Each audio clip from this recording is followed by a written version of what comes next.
So again, out here in this outdoor classroom for our Farm Journal Corn Soybean College, we're looking at that interaction between row spacing, population, and planting date, and trying to figure out how to best manage that system. These beans were planted on April 14th. They're full R2 right now, getting ready to go into R3. And in 30-inch row is just about closed. So it's just about closed coming into R2. We're going to close up here in the next 5 or 6 days, most likely. So it's really close. So we compare that to the 15-inch beans. Again, same planting date and population. The rows have been closed, and they've been closed now for about 10 days. That makes a big difference on late season weed control. But these are early planted beans. So even 30-inch rows are wanting to close in early planted beans this growing season. What if we look at more normal planted beans? Here we're looking at 30-inch rows planted May 13th. They're coming into R2, real close to it.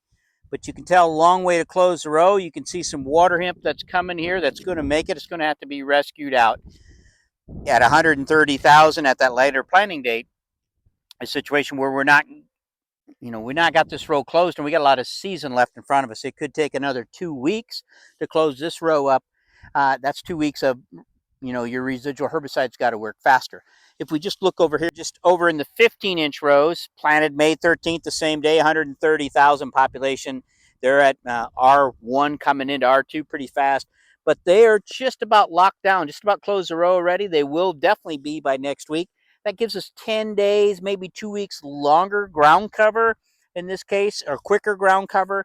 That definitely helps at the end when we're talking about weed control. And we can see the weed control part of narrowing up the rows. We can also see the yield component of it. It changes a little bit from planting date and how we manage it.